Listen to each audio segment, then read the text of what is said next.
I'm training for a generational bike ride in Senegal in May. The trip's about more than stacking up miles. It's about connecting cycling communities across continents, and it's about supporting vital social change on the ground in Senegal. In this video, I'll walk you through my latest training week and share some lessons I've learned over the years about building weekly mileage during training. Welcome to Fits on a Bike.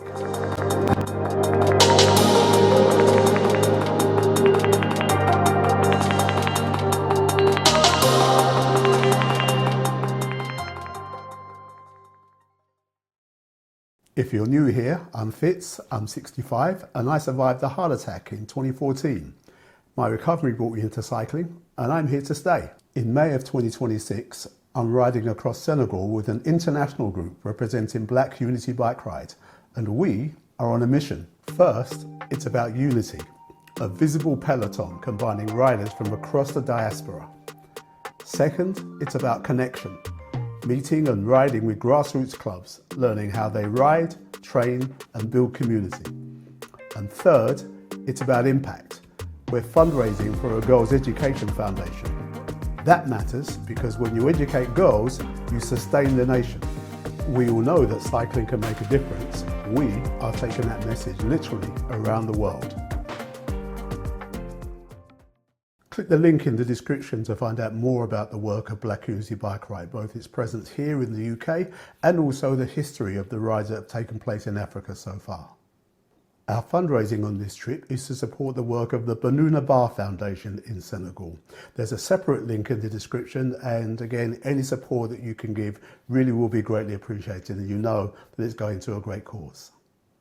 Let's look back at my training over this past week. All of the rides have been on Zwift, and that will continue to feature, though more as part of a mix as we go through the coming weeks. More on that soon. First, the latest in the Zwift Games series on the route known as Hudson Hustle.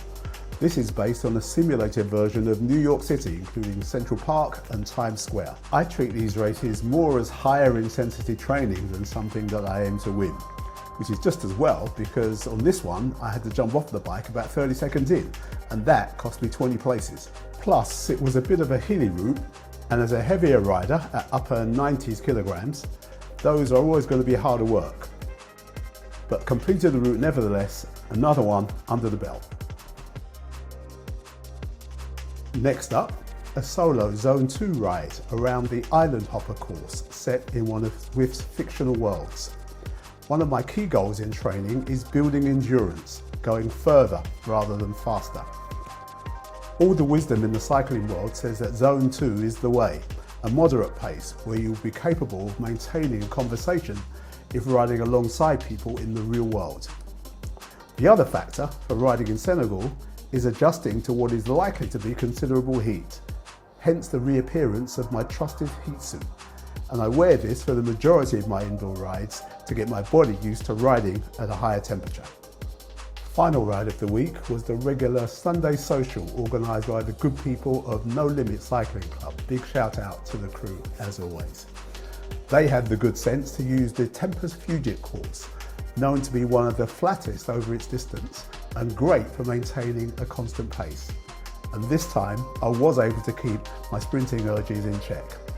All told, a solid end to my cycling week. Taking my rides together with my warm-ups, that gives me a total of 106 kilometres for the week, a little over 65 miles for those who speak that language. Very much in keeping with my average over the last few weeks, and as I get nearer to Senegal, the weekly numbers are going to matter. Let's look at that. I have about 9 weeks of preparation left before we head for Senegal, counting forward from when this video is published. Here's a reminder of the schedule we'll be following when we're out there. We arrive on the 1st of May and have a couple of days to settle in. Then we have 2 consecutive days of riding and then a rest day. Then we have the most intensive block of 3 consecutive days, including the longest single ride of over 100 miles. The final 2 days we head back to Dakar for a final party, of course, and then head home. If you add the numbers up, I'm just rolling them out on the screen, in total we'll complete just over 603 kilometres of riding. That's just shy of 375 miles. That'll be the most mileage I'll have done in any single trip. I have done single day rides longer than any of the distances we'll cover on any given day. I did my longest ever ride of 141 miles in 2025, a return trip from my home in London to Brighton.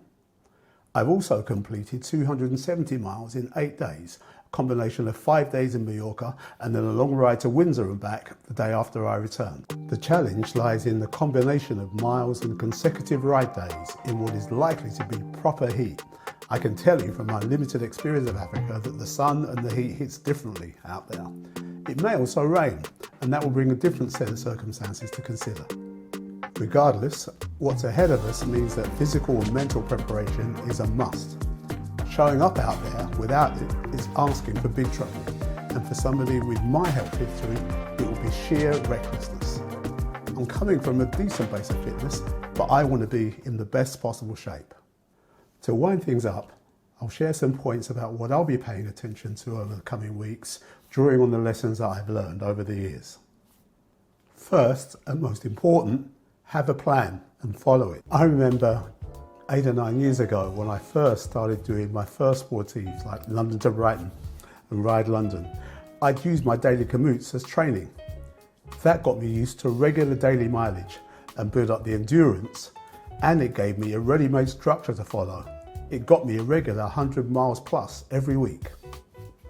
These days, I don't have a regular commute. I work mainly from home. That means making a conscious and active choice to adopt and follow a structure. Getting started these days is as easy as an AI prompt. I use Copilot for the one you can see on the screen.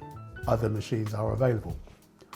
2 or 3 commands gave me a good outline to follow, tailoring it to account for my age, the demands of the trip, and the available time. This schedule also gives me the basis of the future Road to Senegal updates that will be coming your way on this channel. Following this schedule will guide me towards building up my weekly mileage from here on in by maybe 10-15% a week, which means once I get into April, I'll be doing good distances to simulate what we'll be covering in Senegal. I'll also be getting back into outdoor rides as we head towards the return of British summertime at the end of March. Together We Ride, TWR, is my main club, and we already got our first couple of outdoor rides organised for this month.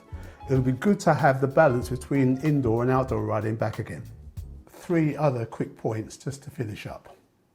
One is about fueling, and that's beyond food and drink. It's also, particularly given the heat out in Senegal, it'll mean taking on electrolytes on a regular basis, and I'll be incorporating those disciplines into my training over the coming weeks. The second point relates to comfort. I'll be taking my regular saddle and bike pedals out with me to fit onto the bike that I'll be hiring. I'll also be maintaining my habit of wearing knee supports as a precaution. When I first got into cycling, I did have some knee trouble. I had a bike fit which took care of that, and I wear the supports just to ensure that I don't experience any return of the pain that I was experiencing earlier on in my cycling. But the third area is rest and recovery. It's one thing to do the miles to get yourself in shape, but you really only see the benefit of that if you're building in adequate rest and recovery alongside the hard work that you're doing as well.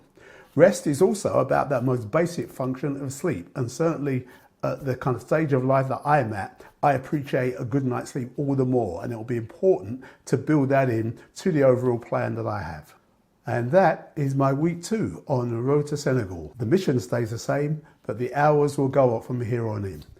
If you want to follow this build up week by week and all the joy and the pain that goes with it, make sure you hit that subscribe button. It'd be great to have you along for the journey. Don't forget the links in the description if you want to find out more about Black Community Bike Ride, both over here in the UK and in Africa. And also don't forget the link to the Banuna Bar Foundation. We'd really welcome your support for the great work that they're doing out in Senegal. And tell me in the comments, what's the one big ride that you're training for at the moment, or what's the change that you're going to make to your training as we start to head towards the season? Put your thoughts in the comments. I'll be reading and replying, and it'll be great for us to make this journey together. So, thanks for watching, and I will see you in the next one.